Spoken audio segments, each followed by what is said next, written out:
ሰላም ጤና ይስጥልን ውድ ተመልካቾቻችን፣ ይህ ሳምንታዊ የካ ዜና የሚቀርብበት ፕሮግራማችን ነው። በዚህ ፕሮግራም በሳምንቱ በየካ ክፍለ ከተማ አስተዳደር የተከናወኑ አበይት ተግባራት ወደ እናንተ ይደርሳሉ። እርሶም የምንለቃቸው ወቅታዊና ትክክለኛ መረጃዎች እንዲደርሶ የካ ኮሙኒኬሽን የሚለውን የድረ ገጽ የፌስቡክ፣ ዩቲዩብ፣ ቴሌግራም እና ሌሎች የማህበራዊ ሚዲያ አማራጮችን ሰብስክራይብ በማድረግ ይከታተሉን።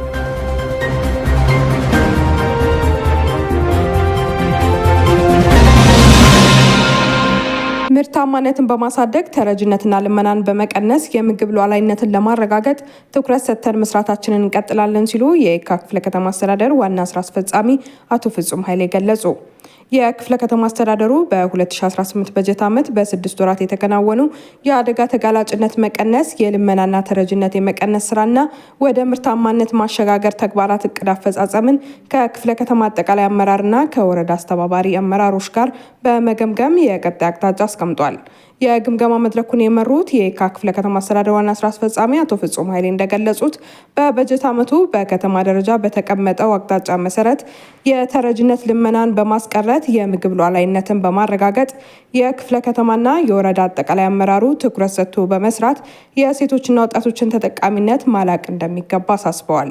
አመራሩ በስድስቱ ግቦች በስራ ዕድል ፈጠራ፣ የግንዛቤ ፈጠራና አጠቃላይ የኢኒሼቲቭ ስራዎችና ያጋጠሙ ችግሮችን በጋራና በውይይት በመፍታት የግምገማ ባህልን ማዳበርና ውጤታማ ስራ መስራት ተገቢ መሆኑንም አቶ ፍጹም ኃይሌ አክለዋል።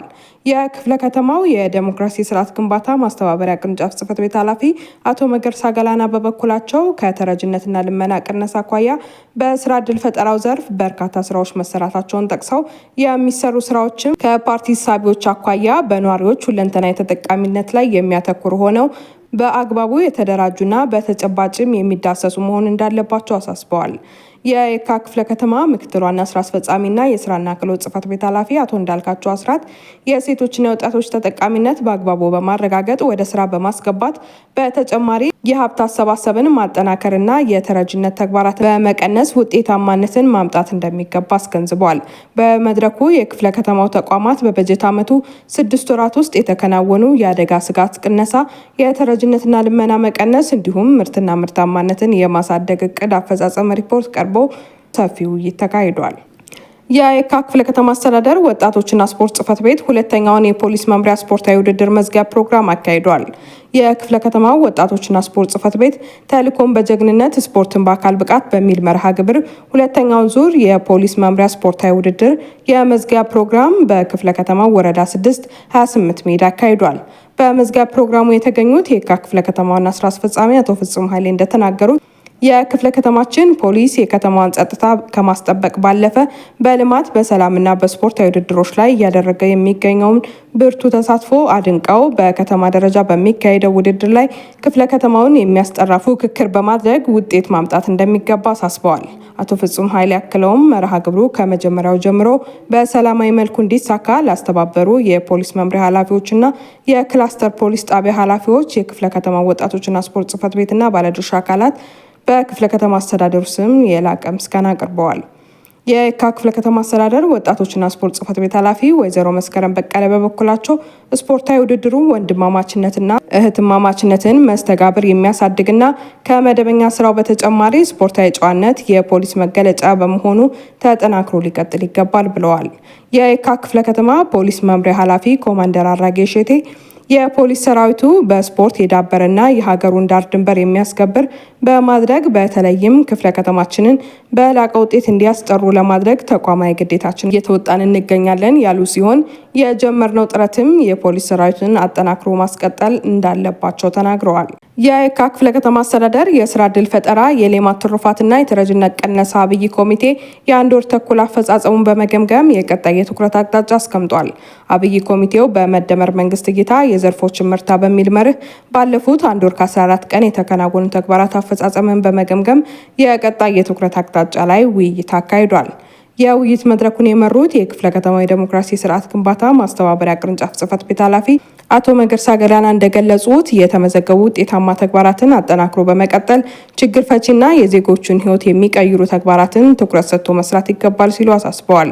የስራ ዕድል ፈጠራ፣ የሌማት ትሩፋትና የተረጂነት ቅነሳ መርሃ ግብሮች የዜጎቹን ኑሮ በማሻሻል ረገድ ተጨባጭ ውጤት የሚመዘገቡባቸው በመሆኑ በቅንጅት መስራት እንደሚገባ አቶ መገርሳ ገላና አክለዋል።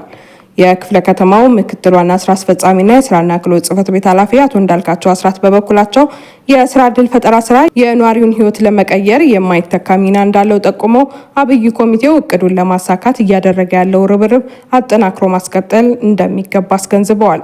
በመድረኩ የስራ ዕድል ፈጠራ፣ የሌማት ትሩፋትና የተረጂነት ቅነሳ አብይ ኮሚቴ ባለፉት 1 ወር ከ14 ቀን የተከናወኑ ተግባራትን የሚያመለክት አፈጻጸም ሪፖርት ቀርቦ ተገምግሟል። የየካ ክፍለ ከተማ ምክር ቤት ጽህፈት ቤት የማዘጋጃ ቤታዊ የመሰረተ ልማት ቋሚ ኮሚቴ የ2018 ዓ.ም የ6 ወራት የጽዳት አገልግሎት ቅብብሎች ጣቢያዎች ላይ የመስክ ምልከታ አካሂዷል።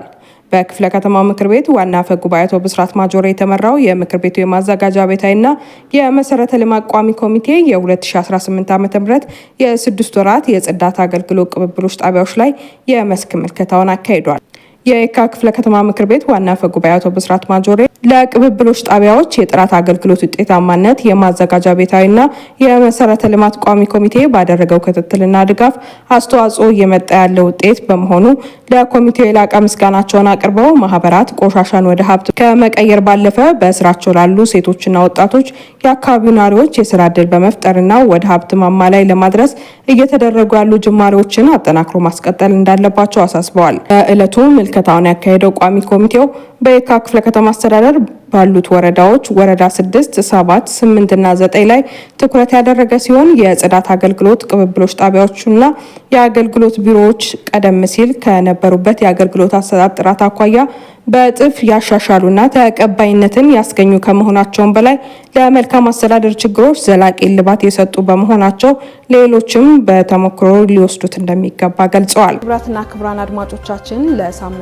ያዘጋጀንላችሁ የየካ አበይት ዜናዎች የተከታተላችሁትን ይመስል ነበር። አብራችሁን ስለቆያችሁ ከልብ አድርጌ አመሰግናለሁ።